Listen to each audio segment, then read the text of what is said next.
So, Scott, let's explore the cosmos in Space Engineers.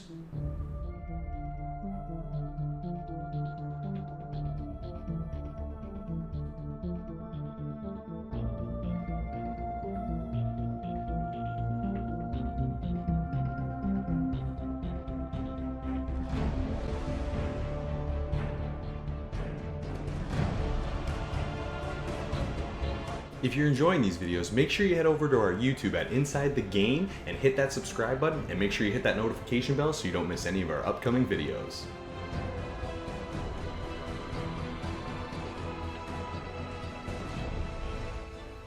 So, Scott, this week we got to check out Space Engineers, a game that was originally out on PC quite a while ago and mentioned to come to console in 2014, and it's finally here. So, what did you think jumping into this one? Well, I was actually unaware of Space Engineers before this, so it was a pretty big surprise to me to jump into this game in this world and see all the tools and items available to you to build whatever you want, basically. It was quite a surprise to get into a fully made custom kind of campaign and then go through one of those scenarios and play around with it. It was pretty cool. It gives you the potential, or a view of the potential that this kind of a game has, but it's a little clunky. What did you think of that? Okay, well, like you jumping into this, I've never heard of Space Engineers before, mainly because I'm not a huge PC gamer.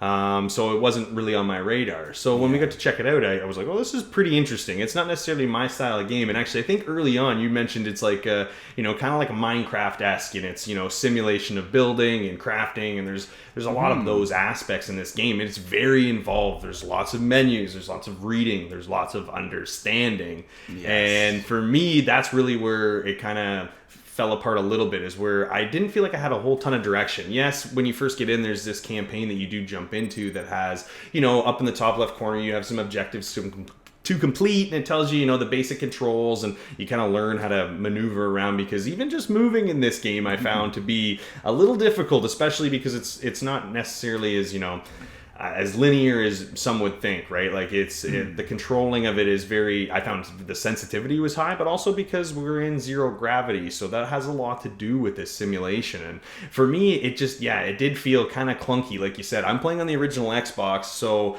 that probably has something to do with it. I imagine the Xbox One X probably is optimized for this game and maybe plays it a little smoother, but I had some issues when you start to get into some of the functions in the game, and then moving around while some of that stuff was happening, I was getting a lot of frame drop, so it was kind of a hindrance in moving forward in this one. And there was some other kind of glitchy gameplay bugs, like my blowtorch wasn't working properly when I needed to repair this door very early on in the game, so I thought maybe I was doing something wrong. You know what I'm talking about. It was very early on. Yeah, and I couldn't get the blowtorch to fix the door, and I tried everything. I went into the menus, and what I actually found was that when I restarted and went back into the level, I was able just to go and approach the door, use the blowtorch like normal, and then it worked fine. So I was like, man, this stuff shouldn't be happening. But I do understand when you bring a game from PC to Xbox that's this involved, there's gonna be some growing pains.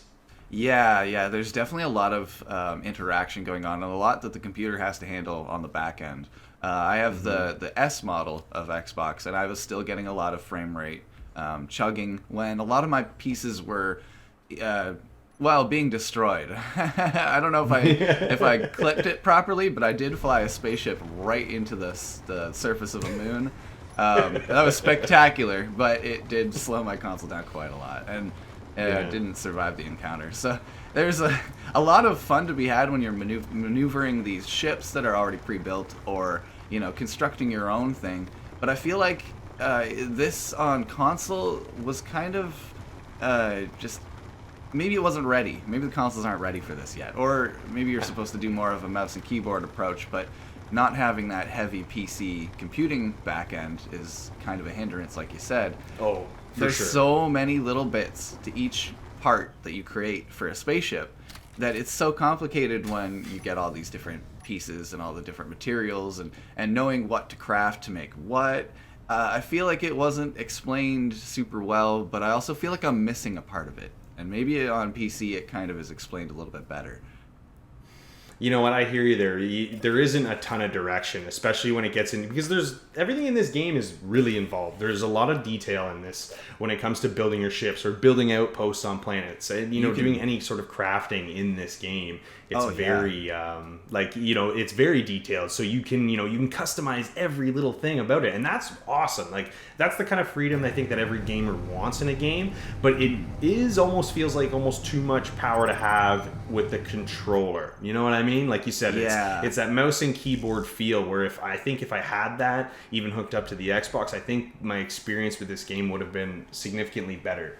Because I did find that, with the controller, it's just the interface of the game isn't made for a controller. Like it isn't as intuitive. Yeah, there's just too much to select, and getting around the menus, even just with the D-pad, I found was difficult because it's jumping all over the page. And right bumper, left bumper, you hold that, and it gives you different options for each of the D-pads. Like, it was. A little bit overcomplicated to stuff into a controller. When you're moving the character around, you get this really, really fast rush of speed. But again, the camera's really far out, and I can't figure out how to manipulate that. And sometimes when you're in third person, but you get all the way up to like a rock or something, it snaps to first person. So there's some things that are just...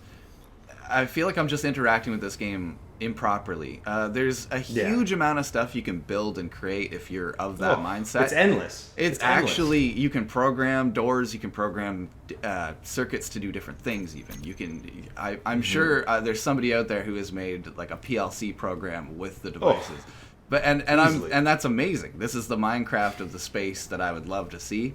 But it's just so hard to get into because it's behind this wall of controller issues, and also to get anybody else's downloaded worlds to experience them for yourself, you have to go and open up the Edge browser on the Xbox. Yeah.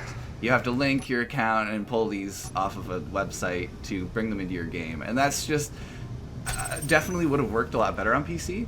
You can tell. Yeah. I never would be opening Microsoft Edge, so that's the first issue. On my Xbox, I've never used it, so it's just so foreign to me. So unfortunately, I had a pretty negative experience trying to get into the creative side of it. But from the potential that I saw and in the campaign mode and even just survival messing around, I was able to have some fun. So I'm very mixed on this one.